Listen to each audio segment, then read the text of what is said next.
Então, especificamente sobre avaliação por pares, o peer review. Imagine que se a atribuição de recompensa, se a atribuição de capital simbólico se dá por atribuição de responsabilidade, de crédito por quem encontrou algo primeiro, por quem descobriu algo primeiro, por quem melhorou uma teoria primeiro, conflitos vão emergir, né? Porque quem fez algo primeiro e com mais qualidade precisará ser recompensado por isso e se sentirá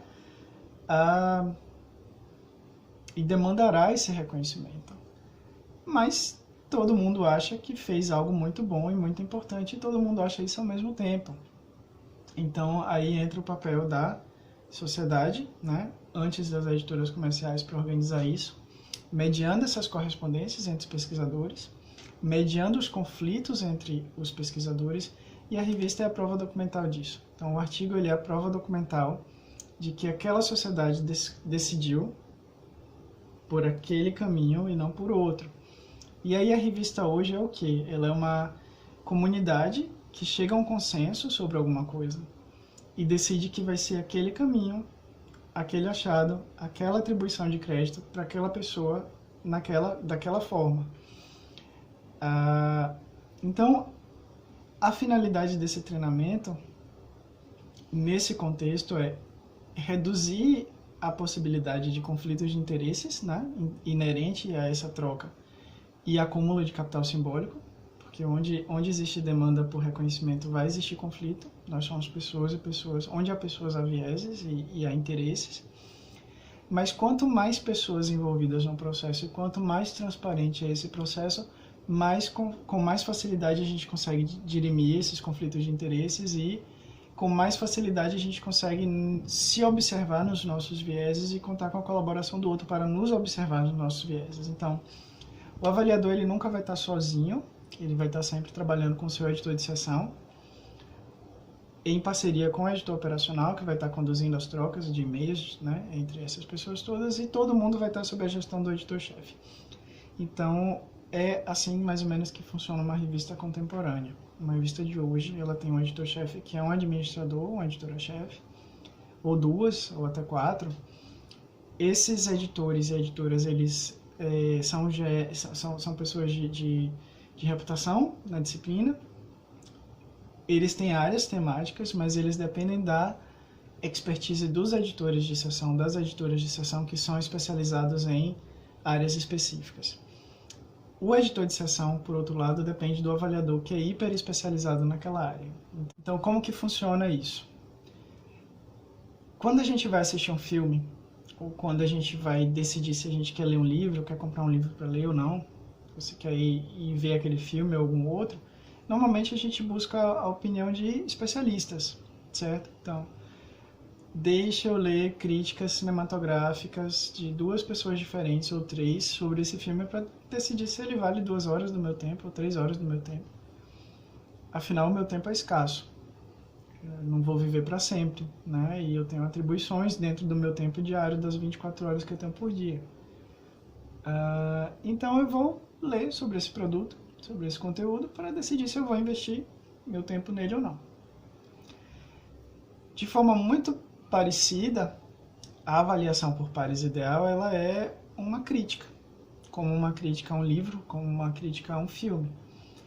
Ela vai dizer para o editor de seção e para o editor-chefe, de modo que eles possam decidir pelo aceite ou não daquele conteúdo que foi submetido à avaliação à comunidade da revista. E para que ele possa fazer isso, ele tem que dizer do que é que se trata aquele conteúdo, a que é que se propõe aquele conteúdo, e se ele é bem sucedido nessa proposta ou mal sucedido nessa proposta. E como ele pode ser bem sucedido nessa proposta. Então, o avaliador, assim como um bom crítico de cinema, ele não precisa saber minúcias de como foi feito, tá? Mas ele precisa entender como foi feito, qual foi o racional por trás daquilo que foi feito, de modo que ele possa julgar se aquilo que foi feito é intencional ou é acidental, e se é intencional, se ele é bem sucedido intencionalmente. e se aquilo vale o tempo de quem vai ler aquele conteúdo. Até porque em ciência a gente não está falando só de... A gente fica um pouco mais difícil, um pouco mais complicado, porque as responsabilidades aumentam, porque a gente não está falando de um conteúdo de lazer. Então, se eu assistir um filme ruim, eu perdi 2 horas do meu tempo, o crítico errou, me induziu ao erro, ao me fazer investir 2 horas que eu não tinha num filme que não foi interessante. Na ciência, se eu invisto na leitura de algo que não é de qualidade, eu posso fazer algo com aquilo. Eu posso passar adiante esse conhecimento em sala de aula, eu posso passar adiante esse conhecimento em outro texto, a partir de citação, e vai levar um tempo até que alguém descubra o que foi feito errado. Vai precisar de pessoas muito atentas, olhando retroativamente na literatura até encontrar isso. Então, de fato, o serviço do avaliador é muito essencial.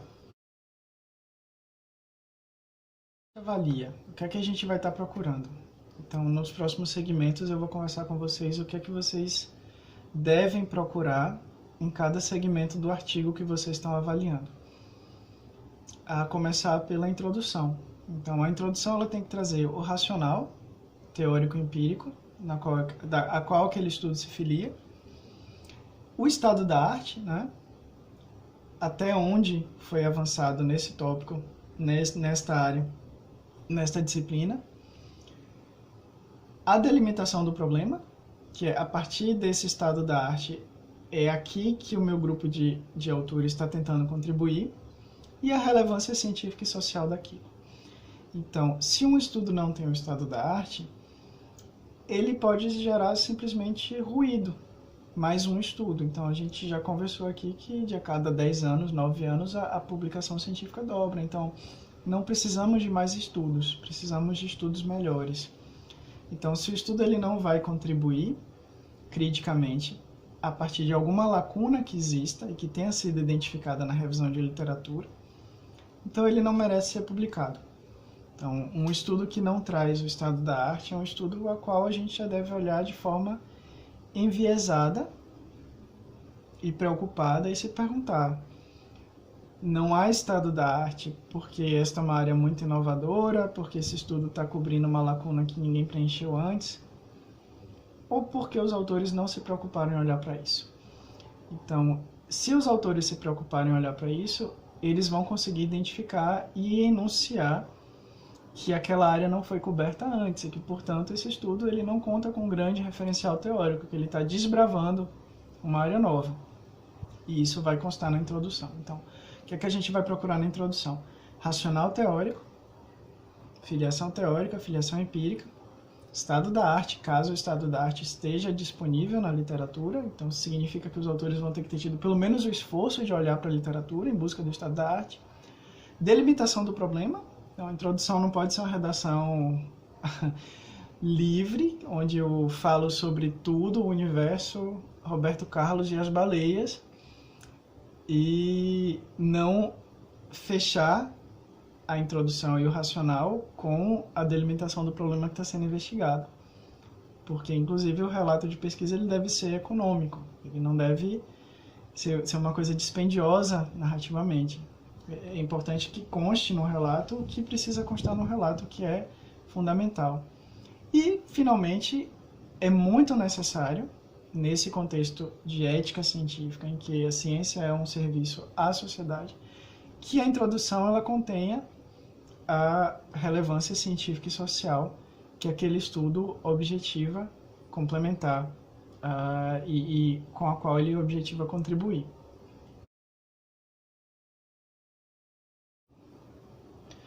Com isso, fica muito claro que a introdução ela tem que desembocar nos objetivos. Então, após revisar o estado da arte, após estabelecer um racional estruturado, com filiações teórico-empíricas, se estruturam os objetivos, e o objetivo ele vem dessa identificação dessa lacuna. Então, esse estudo tem esses elementos na introdução, e esses elementos na introdução, eles desembocam no objetivo, ou em objetivos gerais e específicos concretos, úteis, execuíveis, socialmente responsáveis, cientificamente responsáveis? Sim, ótimo. Então, a gente passa para a avaliação do próximo segmento, que são os métodos. A construção dos métodos, a construção do relato dos métodos, ela é um esforço de se colocar no lugar do outro, né? De cuidar do outro. Então, o que é que uma boa sessão de métodos deve ter no geral? Ela deve descrever detalhadamente tudo o que a outra pessoa em outro país precisaria para desenvolver um estudo equivalente e chegar nos mesmos resultados ou em resultados análogos, garantindo que o contexto seja semelhante. Contexto sociocultural, no caso das pesquisas das sociais aplicadas. Então, o que é que deve listar? Instrumentos de coleta, técnicas de coleta, quem fez, como fez, se for um estudo qualitativo, tem relatos, tem guia de relato específico para isso. Então, tem alguns outros elementos que vão entrar. Por exemplo, a formação de quem fez coleta é importante no estudo qualitativo. Então, datas, locais, critérios de inclusão e exclusão, definição de cálculo amostral, caso seja um estudo quantitativo, como foi feito para controlar vieses, caso esses vieses pudessem ser previstos, houve houve registro de protocolo antes da coleta, se sim, cadê o link para esse protocolo? Então a ideia é aumentar a transparência. Tudo que o outro precisa saber para ele entender o que foi feito e repetir o que foi feito passo a passo, sem erros, precisa constar na seção de métodos. Eu vou pôr o link aqui embaixo, existem ferramentas públicas, bibliotecas, coleções de guias de relato. A iniciativa Equator é fundamental nesse sentido, que orienta os autores sobre o que é que deve constar em cada relato, dependendo do desenho de estudo. Em seguida, constando esses elementos, a gente vai buscar se perguntar se o desenho de estudo permite responder à pergunta. Então, a pergunta que consta lá, no final da introdução, nos objetivos. Esse desenho permite atender esses objetivos, ou os objetivos estão distantes do desenho? Então, percebam que tem uma gradação e todas as coisas elas se conectam umas com as outras. Então, se o desenho de estudo não permite atender aqueles objetivos, o estudo é inválido, não serve, ou os objetivos precisam ser repensados, porque às vezes o objetivo vem do projeto, né? Às vezes o projeto é um projeto de TCC, às vezes é um projeto de dissertação, de pesquisa para uma dissertação de mestrado, para uma tese de doutorado. E às vezes o objetivo ele vai se reconfigurando a depender da revisão de literatura. Então é preciso ter muita atenção nessa progressão conceitual e intelectual, racional, que vai da introdução aos métodos. E a lacuna de conhecimento que vai ser identificada na análise do estado da arte normalmente vai determinar os objetivos. E os objetivos eles vão ser a contingência dos métodos. Tem coisa que você não vai poder fazer nos métodos se estiver além dos seus objetivos. Então tudo isso tem que estar muito casado. E é a isso que o avaliador fica atento, né? Se aqueles objetivos de fato podem ser atendidos por esse método que está aqui listado e da forma como ele está listado. Então são duas coisas. Se atende e como atende. E aí a gente pode aprofundar a avaliação do método. Agora, aspectos técnicos. Se a gente já entendeu que o desenho dá conta, se for um estudo com seres vivos vertebrados, tem legislação de ética para uso de animais, tem legislação de ética nacional para para participação de sujeitos, seres humanos. Então, esse estudo ele tem um parágrafo, 2 parágrafos explicando as informações sobre tramitação em comitê de ética? Tem que ter. Se for um estudo com seres humanos, tem que ter. Se for um estudo com animais vertebrados, tem que ter. Não vai poder ter o número de protocolo, porque para garantir que os avaliadores não saibam quem são os autores, o editor executivo, a equipe de editoração operacional esconde esse número. Mas somente esse número. Fica o parágrafo lá dizendo que foi tramitado no comitê de ética.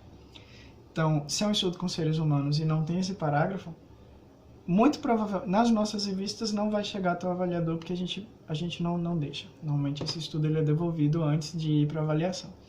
Mas caso você esteja avaliando para uma outra revista e você receba um estudo que é com seres humanos e não tem nenhum parágrafo sobre tramitação em comitê de ética, esse estudo ele precisa ser, o editor ele precisa ser acionado imediatamente, porque tem alguma coisa errada ali.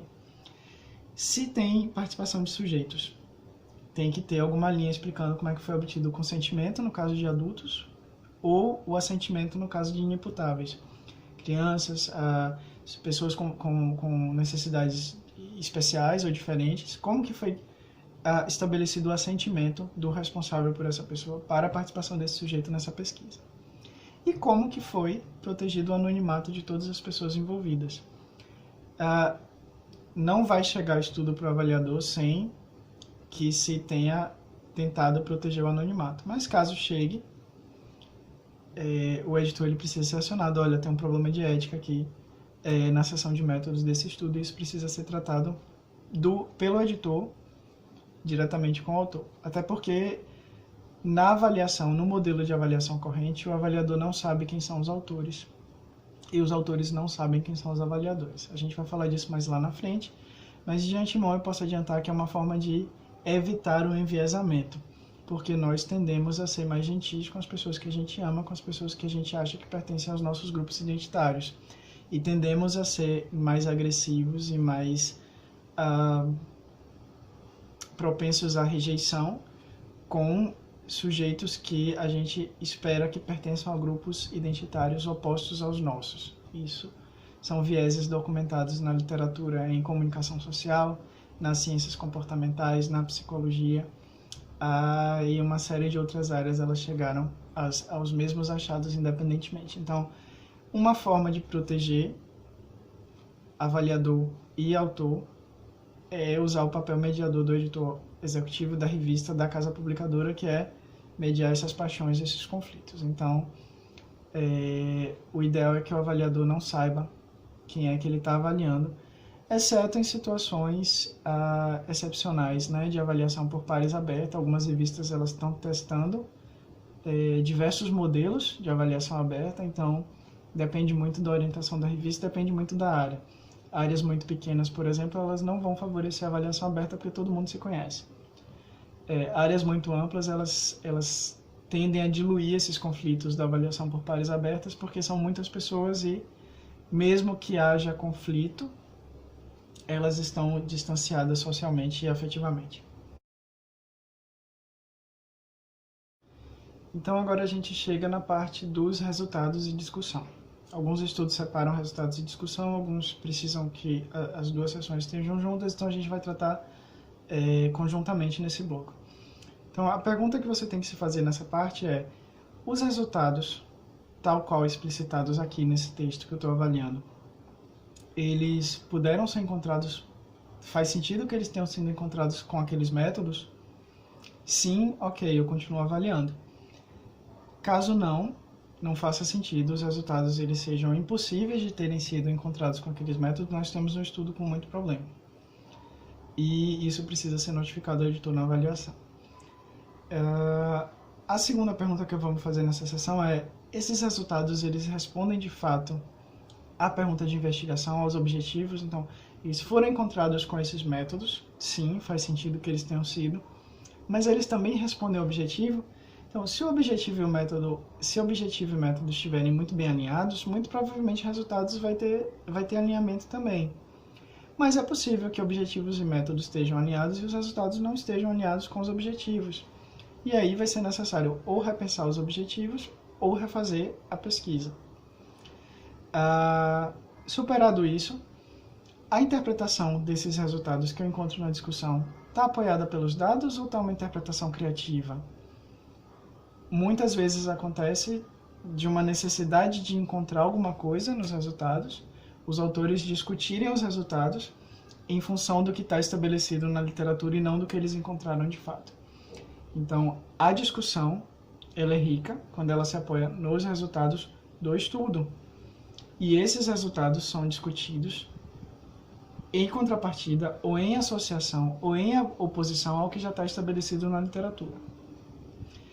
A partir disso, eu vou me perguntar se as possibilidades de extrapolação desses resultados nessa discussão e as possibilidades de teorização a partir desses resultados nessa discussão foram trazidos ao texto, eles estão presentes no texto ou eles não estão presentes no texto? Porque eles precisam estar no texto.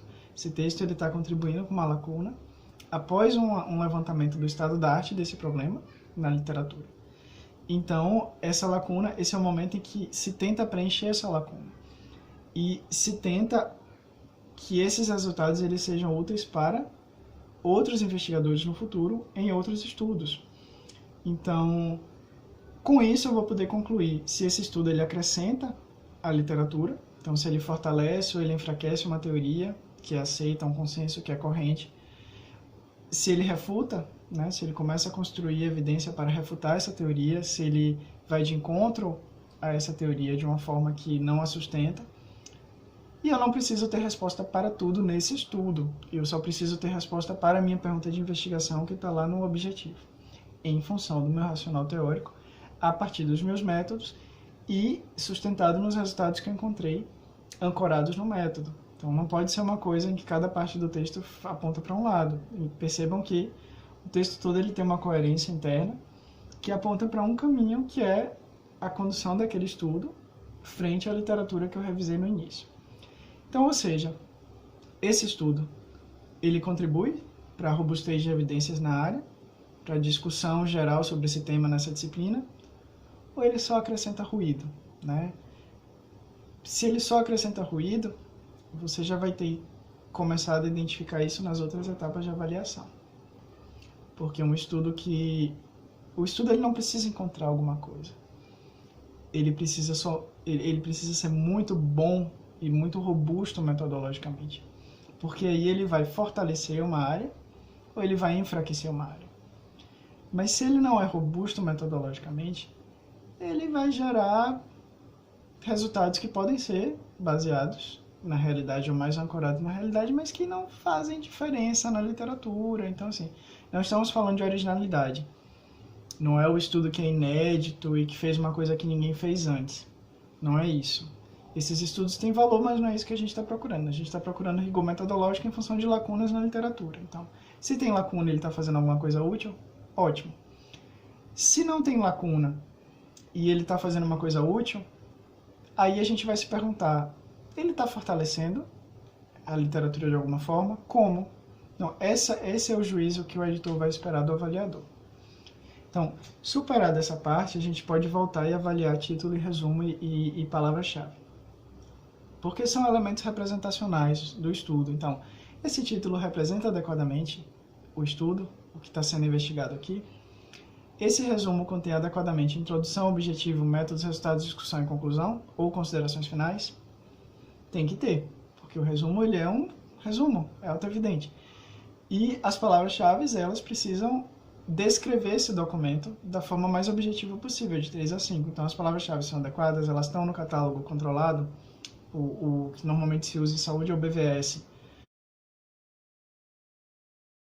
Finalmente, a gente chega às referências. Então, o que é que o editor não espera que o avaliador veja nas referências? Formatação. Porque a formatação, o editor executivo já viu e o editor de copydesk vai corrigir. Então, se o artigo chegou na avaliação, os editores operacionais eles decidiram que aquele artigo pode ser ajustado, que as referências podem ser ajustadas, que isso é secundário, que o artigo tem alguma qualidade para ser avaliado. Ou um critério mínimo para ser avaliado. Mas qual é a preocupação que o avaliador deve ter nas referências? O que é dito no texto e referenciado ao final, de fato, está nessas referências? Porque uma coisa que acontece muito é a citação no texto aponta para uma referência, mas aquela referência não fala sobre aquilo. E o avaliador não pode deixar isso passar, porque isso vai chegar para o editor. E aí o editor vai ter que devolver para o autor. Então, se eu digo no texto que o céu é azul, referência a Barreto II, 2021, e lá na referência Barreto II, 2021, eu estou falando sobre a natureza, no artigo lá da referência, estou falando sobre a natureza da disposição das cores, mas eu não estou dizendo explicitamente que o céu é azul, essa referência está sendo usada inadequadamente, porque esse artigo não está dizendo o que eu estou dizendo no texto que ele está dizendo. Então aí vira um telefone sem fio imenso, e isso, uma vez publicado, suja, né, o sistema de citação e suja a literatura, porque mais adiante outras pessoas podem citar de forma equivocada sem ler também. Então a gente tem que a gente não é responsável pelo que o outro vai fazer lá adiante, mas nós temos que ser responsáveis pelo que a gente está fazendo aqui, de modo a evitar caso outras pessoas sejam desatentas no futuro, que a gente contribua com essa desatenção e com esse ruído. Então, na referência no texto, eu vou checar se aquela referência, já que é minha área e eu conheço a referência, se ela diz aquilo mesmo que os autores do texto estão dizendo que ela diz. Isso provavelmente é o maior fator de confusão na avaliação toda.